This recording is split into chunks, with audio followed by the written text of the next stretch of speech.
reoffending and vital to reforming a prison system which, as we have reported on this programme, has seen a surge in levels of violence and self-harm. According to a government review out today, research has shown that inmates who receive visits from a family member are 39% less likely to offend again. The team behind the research took in over 1,000 submissions from men in prison, their families, voluntary organisations, academics and members of staff in the sector. And recommendations include inmates being able to use Skype or FaceTime on iPads to talk to their relatives at home. Let's introduce you to Cody Lachey, who was released from prison in February 2017, so earlier this year. He's been in prison 3 times in the last 3 years.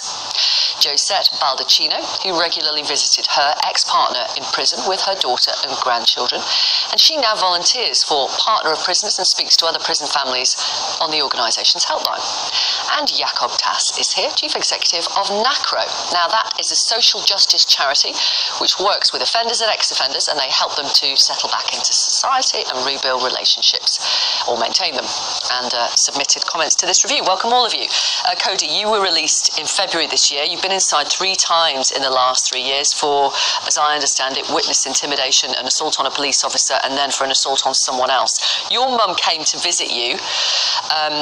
You had that contact, you saw the effect on her, and you still came out and reoffended. Tell us why.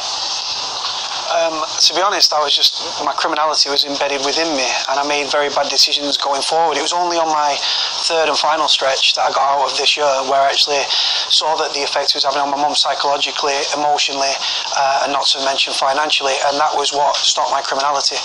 I'm reformed now, and I campaign for prison reform across the board. Right. And so her continuing visits on those three occasions when you were inside, in the end, they have helped you make a decision that you're not going to reoffend again. Yeah, I don't think it was down to the visits personally. I just think it was down to I saw the effect it was having on my mum, and I simply grew a conscience overnight, and I came out of prison, and that was it. Yeah, fair enough. And it's definitely different this time, you say? Absolutely. I'm staying away from crime. I've got a new circle of friends now. I'm a changed person and stuff. My crimes don't define me as a person, and now, like I say, I use my experiences to campaign for prison reform across the board. Yeah. Josette, hello. Thanks for coming on the programme. Your ex-partner served an 8-year prison sentence, as I understand it. Why was it important to keep close contact with him when he was in prison? I found it was important to keep contact with him because it gave him something to look forward to. It gave him something to look forward to coming home, and also it made an impact on our own family. And I think when he saw that, he understood that what he'd done was wrong. And I do agree with the fact that they should have some kind of video to be able to speak to him. Yeah. Because often people get sent to a jail that is hundreds of miles away from home. So the idea that you could go and visit regularly is a non-starter. Sometimes it's really hard for families, like you said, especially if they go really far. And sometimes even if they're near home, it's hard to go on visits with ill health, etc. If they've got elderly parents, which in our case there was some elderly people there. Yeah. So it was hard, really hard. And what's it like going to visit someone you love in prison and taking your daughter and your grandchild with you? It's not the best experience, not at all. Not when you're going to be searched, and not when you're being treated on the same lines of the offender. What do you mean? You kind of feel as though you're being treated as though you are the criminal. Right. Which is extremely hard, and it's not something that you should be put through. And that's where the support comes in from organisations like Partners of Prisoners. Yeah. What do you think about these figures that suggest if contact is maintained when someone is inside, they're 39% less likely to reoffend? You just pulled a face there, Josette. Why? I think, well, personally, I think I would have said half and half. I would have said 50%.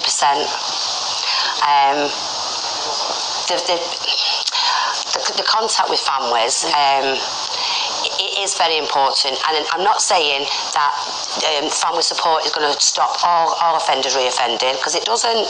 You are going to get half that are going to look at the family support and they're going to stop. You're going to get another half that are just going to continue to do it, and it's not because they want to continue reoffending. It's become a way of life for them. Which is what Cody was saying. It was sort of embedded in him. It is. It's easy.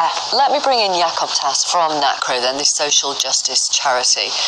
What do you think of this recommendation that inmates should be able to talk to family members on Skype via an iPad, for example, so relatives can video call into prison to talk to their loved ones? I think that's a very positive development.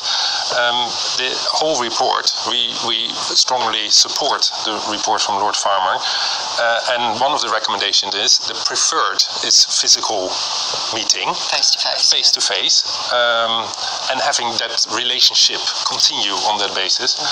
But as we already know, lots of prisoners far away, quite difficult to access, and exactly what we heard before, the treatment of children and family members is usually similar to the offender being treated as in prison, which is of course not right well, at all. Well, that could change tomorrow, couldn't it? That should change tomorrow, and that's another recommendation. But back to the FaceTime, Skype, regular contact. How was your day at school from a child? Or how, obviously the day in prison is not so interesting to talk about, most likely, but the relationship with the family members or with parents or anybody, to know what's going on, there's a life outside of prison that these people will get back to, and therefore the stronger the relationship is, the more ties they have that are worth continuing, the more likely it is that they don't want to go back to prison. To criminal ways. Yes. And what do you say to those people watching who will say, well, I haven't got an iPad, why should an inmate? Yeah, I think this is not about issuing iPads as a toy, or that will be purely, an instrument to be able to communicate with. So it's like a phone.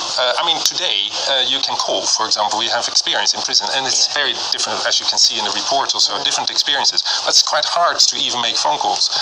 They're quite costly for offenders. It's hard for them to earn enough money even to make the phone calls. For those who are determined to keep these relationships going, we are not making it easy to do so. So this type of technology will make it easy, as it is accessible to many of us through smartphones or other. Cody, you've been inside 3 times, so you know what it's like to lose your liberty. You know what the regime is like inside a jail. Do you think this idea of, video calls might lead critics to say this is softening the prison regime and it's meant to be a place of punishment? The simple fact is, Victoria, we've seen in the last week or so, assaults in prisons are at a record high. 26,643 incidents in 12 months. That's up 20% on last year. Self-harm, 40,414 incidents within the last 12 months and stuff. The prison system is a powder keg, right? And I cannot stress enough how important family ties are. Children not seeing the dads because financial restraints are in place where people are having to travel hundreds of miles to go on visits. The cost of train fares, the price of food on the visits, accommodation, things like that, it all plays a part. So keeping it's integral, it's pivotal to I think if you put this in system, this Skype, I do believe it will reduce in part violent incidents in one way or another, and self-harm, which can only be seen as a good thing, and it will reduce incidents which will reflect well on the Ministry of Justice. Yeah, and if reoffending is reduced as a result of introducing Skype or whatever, then that will save a lot more money to taxpayers who might be criticising the idea that an iPad would be in a jail. So very much so, and it will help people not to commit any further crime, and therefore generate more victims. But I think it's really important. We have major issues at the moment in our prison system. We need to stop writing reports and start taking action to improve the circumstances, and therefore when we have these people captured in our prison, help and have a relentless focus on rehabilitation, which means giving them a roof to sleep under, making sure they have a job somehow, and these family ties are critically important to make our society safer, to reduce the number of people in prison, and therefore have more money available to make that all happen. That's very strongly our NACRO view. Startling figure here, reoffending costs us, taxpayers, £15 billion a year. That's That's what reoffending costs us. Justice Minister David Lidington says we're committed to transforming prisons into places of safety and reform, and families can play a significant role in supporting an offender. And obviously they would point out that they're spending money on an extra 2,500 prison officers, but we'll see what the government do with this report. I mean, they set it up, so but that doesn't mean they'll follow the recommendations. We'll see. We hope so. Thank you very much, all of you. Thank you, Josette. Thanks for coming on the programme. And Cody, thank you. Thank you very much, Victoria. And Jakob from Necro. Thank you. Still to come, with some schools in Wales offering free meals.